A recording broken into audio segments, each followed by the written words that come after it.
One of Putin's disgraced generals, former deputy commander of the joint group of Russian troops in Ukraine, Sergei Surovikin, has been spotted in Algeria. He came there as a part of a delegation of the Russian Defense Ministry, writes the Kommersant newspaper. Surovikin disappeared from the public space after Prigozhin's failed riot. A longtime associate of the head of PMC Wagner, he, at the very least, could have known about the preparation of the mutiny. And after the failed Wagner campaign on Moscow, Surovikin and 12 other high-ranking military officers were detained, writes the Wall Street Journal. The day before Prigozhin's death, Surovikin was suspended from his post. A couple of weeks later, he was appointed head of the Coordinating Committee for Air Defense under the CIS Council of Defense Ministers.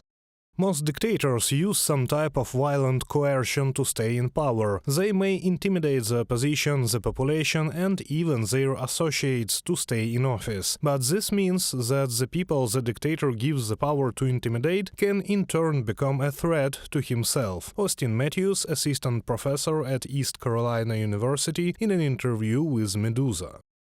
The Wall Street Journal has estimated that since the start of Russia's full-scale invasion of Ukraine, the Kremlin has suspended at least 12 high-ranking military commanders. Among them is Ivan Popov, commander of the 58th Army. He said that he was dismissed after he reported to his superiors about the difficult situation in the Zaporizhia region. Popov had repeatedly criticized the Federation's defense ministry. After his resignation, Popov was sent to Syria. Generals Serdyukov, and Kisel also went there. Analysts at the American Institute for the Study of War are convinced that this is the Kremlin's way of getting rid of disloyal commanders.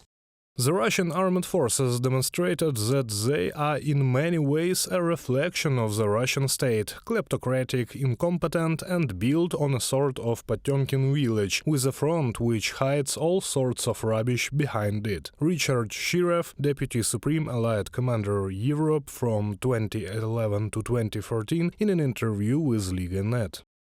Putin also fired Deputy Defense Minister Mikhail Mezintsev, who is known as the Butcher of Mariupol, because of the barbaric bombardment of Ukrainian city. The commander of the 155th Brigade, General Rustam Muradov, who failed in the operation to storm Vuhledar, also lost his position. Due to constant failures on the front, Putin has suspended Valery Gerasimov, chief of the General Staff of the Russian Army, from the management of military operations, the Daily Mail reports. Formally, he remains the chief of the General Staff. Moreover, he is even shown allegedly expecting frontline positions, but he no longer has real power, experts say.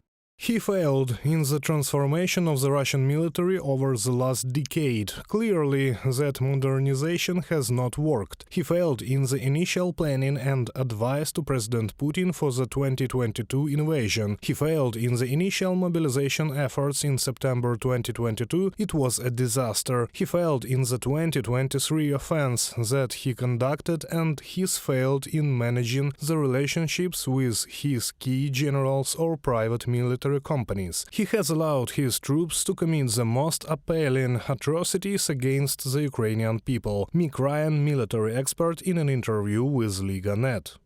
Only Russian Defense Minister Sergei Shoigu remains unchanged. Analysts explain it this way. Firstly, when Russia is defeated in the war against Ukraine, the Kremlin will need someone to blame for the loss. And secondly, and most importantly, a more talented minister in this position could pose a threat to Putin personally. Reported by Anastasia Tarnavska, Nikita Skoblikov, UATV News.